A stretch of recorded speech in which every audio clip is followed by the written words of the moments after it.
Bose ebele liboso etendoki epona kolanda magazine chrétienne na bino na lingala. Topesi bino mbote na kombo na Yesu Masia kasi ya mokona lelo. Tozali kofongola yango na manaka oyo.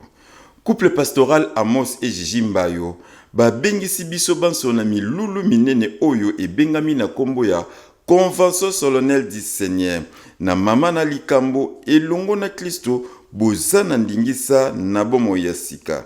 Na boye milulu ekobanda mokolo ya yenga 10 pe ekosila mokolo ya yenga 17 août 2025 na ngonga ya 17h30 kino 20h.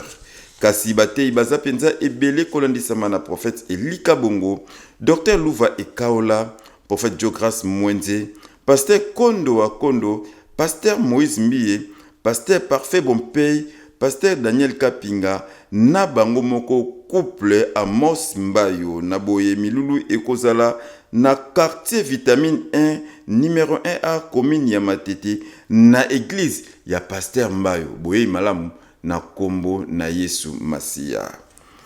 Ernest Ministries ebongisi likindo monene ya basali na Nzambe oyo ebengami na kombo ya créer pour servir na boye milulu yango ekosalema mokolo ya vendredi 15 pe samedi 16 août 2025 na ngonga ya 8h30 na mama na likambo le fonctionnement du ministère ebongo batei bazaka kamisatu évêque Godé et Kokolo Mongengo, Dr Eric Mavinga na yemoko otie milulu Evange Ernest Mongo na boye milulu ekozala na avenue Kimvula numéro 3 na quartier Itimbiri na commune ya Kitambo référence maison communale boye imalamu na kombo na Yesu Masia.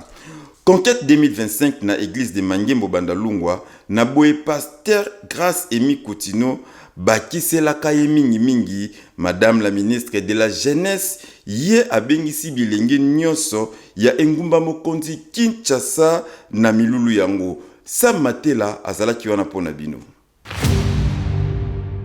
Conquête 2025 epesi lokito na yango kuna ngambo église ya Mangembo. Yambo yango ebanda, thème na yango sacrificateur engagé roi concurrent et c'est confirmé. Moko ya batei, pasteur Grâce Emi Koutino atombwami na molongo ya ministre oyo atali makambo ya jeunesse pe éveil patriotique. Pona convention oyo, mosali na Nzambe pe ministre ya jeunesse a invité bilenge nyonso tu bazala. Bana ya Congo, bana Mangembo, nazosala vidéo pona invité bino na Conquête 2025.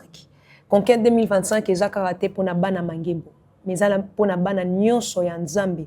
O bazondima ke Nzambe abenga bango na ba secteur ya mboka na bango, na ba secteur ya mokili où il faut ba impacter. Alors nazo bengi sabino bilenge nyonso ya Congo de venir prendre part à Conquête 2025. Oyebi ke Nzamba benga yo na mosala na ye na église mais aussi na politique dans les affaires na sika nyonso oyebi ke Nzambe abenga yo. Cet événement, ce séminaire, eza po na yo. Koya yo moko te, yaka pe po na moninga moko oyebi ke azane loko Nzambe kaka te na kotea, mais na politique kaka te na kotea, pe dans les affaires kaka te na kotea, mais na ba secteur mususu hors même prédication. Bengi saye, yaka na ye, parce que Nzamba kosala biso bulamu ebele. Esengeli koyeba te molulu ya Conquête 2025 ekobanda mokolo ya mercredi 13 kino samedi 16 août 2025 kuna ongambo ya église ya Mangembo Bandalungwa na ba session nango mibale na tongo na ngonga ya 9h kino 13h pe na pokwa na ngonga ya 17h kino 20h boye malamu na bilenge nyonso ya Kinshasa. Yesu aza mokonzi pe mobikisi na biso yango linga kolakisa mingi ke to komi na suka ya magazine chrétienne na biso ya lingala to tondi bino botondi mingi pamba te bozalaki wana ebele pona kolanda biso tika ete Nzambe na bomoi ye abatela bino na mabota la bino epi bisika banso ezomi bino pona kolanda biso pona mbala ya sima tokokutana na mikolo oyo ezali koya. Ciao, botika la malamu na kombo na Yesu.